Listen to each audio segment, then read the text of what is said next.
Monsieur le Président, Monsieur le Ministre, Monsieur le Président de la Commission des Finances, Monsieur le rapporteur, mes chers collègues.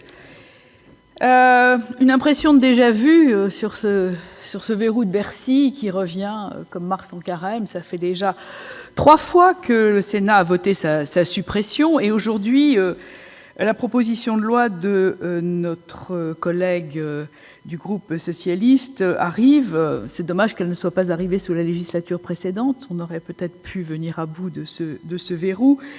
Plaider encore une fois la suppression de ce verrou. Le timing, vous l'avez rappelé, celui d'une niche parlementaire, en attendant les conclusions de nos collègues de l'Assemblée nationale, ce qui nous permet de nouveau d'évoquer le sujet. Mais, monsieur le rapporteur, nous n'avons pas attendu l'affaire Cahuzac pour parler du verrou de Bercy. Nous avions déjà, en 2010-2011, une commission d'enquête sur la lutte contre la fraude et l'évasion fiscale, et nous avions déjà diagnostiqué cette anomalie que de nombreuses personnes auditionnées dont plusieurs personnes auditionnées avaient soutenu la suppression. Nous sommes sur un sujet républicain, nous sommes sur un sujet de fraude et d'évasion fiscale, un scandale, une annonce, c'est toujours comme ça que ça fonctionne. Et aujourd'hui, on l'a cité, ce problème de suppression n'est pas une marotte de quelques parlementaires. On a cité Éliane Houlette, on a aussi cité monsieur le procureur de la République, François Molins. Je vais pas revenir sur leurs déclarations, elles ont déjà été longuement développées. Et il faut partir du principe, monsieur le ministre, qu'il faut vous croire sur parole.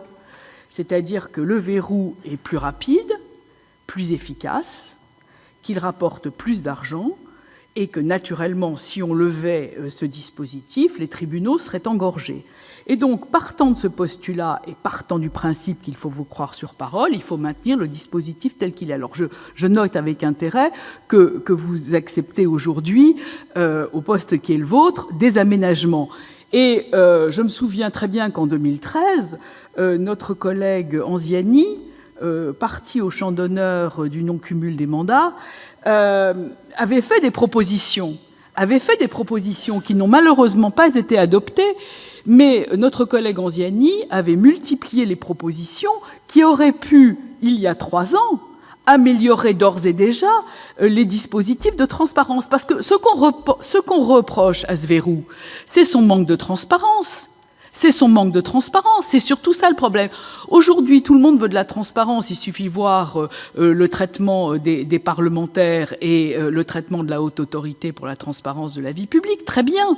Et voilà qu'au milieu du dispositif de fraude et d'évasion fiscale, au milieu du dispositif répressif, on a un objet, une institution totalement opaque. Je ne parle pas de translucide, on parle de totalement opaque. Alors, maintenant, on nous dit on va mettre quelques parlementaires ici et là, c'est pas le rôle des parlementaires, mais finalement, c'est peut-être le rôle des parlementaires. Et puis, finalement, les présidents vont être nommés par les commissions, etc.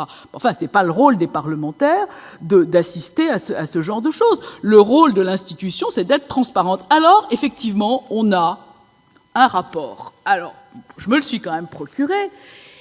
Et alors, honnêtement, le rapport annuel à l'intention du gouvernement de la Commission des infractions fiscales est quand même totalement abscon.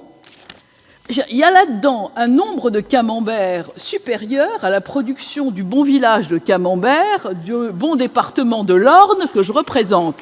Et je vous assure que si on le lit, on ne comprend absolument rien. D'ailleurs, vous n'avez pas de montant, vous avez des évaluations, vous avez une organisation par rapport à la géographie de la fraude, par rapport évidemment à la répartition socio-professionnelle. C'est mieux que rien, mais c'est toujours pas transparent.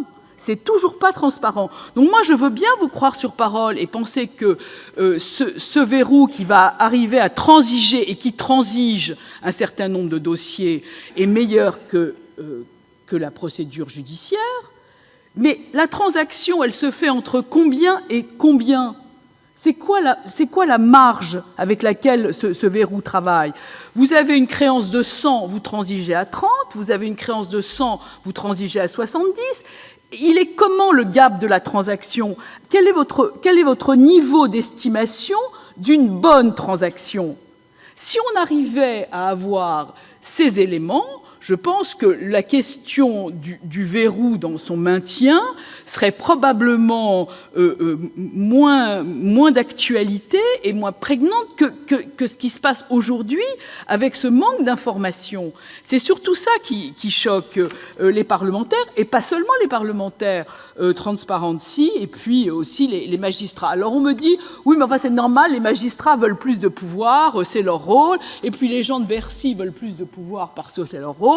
Et finalement, chacun dans son corporatisme, voulons garder. Oui, d'accord, mais le problème de la fraude fiscale, et on l'a signalé la dernière fois, il se trouve que l'ordre du jour du Sénat aujourd'hui est à peu près le même que celui de la dernière fois quand on a parlé de la fraude et de l'évasion fiscale. On parle de 80 milliards de fraude fiscale, et dans quelques minutes, on va parler de 26 € d'amélioration des retraites agricoles. Je suis désolée de reprendre ce que j'ai dit la dernière fois, mais enfin, l'argent qu'on ne récupère pas sur la fraude fiscale ne peut pas nous servir à améliorer des dispositifs des agriculteurs qui ont 700 € par mois. Donc, je veux dire, on est sur un sujet qui est vraiment extrêmement important. On n'est pas seulement sur un sujet technique d'une instance à l'intérieur de Bercy qui doit être défendue par les membres vénérable de cette vénérable institution du ministère de l'économie et des finances. Donc, encore une fois, les aménagements, c'est très bien. Je vais d'ailleurs, au nom du groupe de l'Union centriste, vous en proposer tout à l'heure.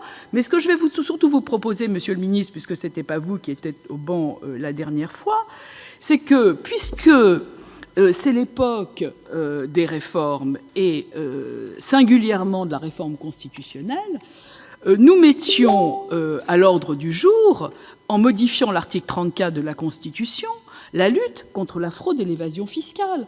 Car la lutte contre la fraude et l'évasion fiscale devrait complètement relever du domaine parlementaire, alors qu'il échappe tout à fait. Et c'est la raison pour laquelle, notamment, le Parlement ne peut pas décider d'avoir une vue sur la liste des paradis fiscaux ou des territoires non coopératifs. Car lorsque le Parlement veut se mêler de cela, le Conseil constitutionnel nous explique que c'est du domaine réglementaire.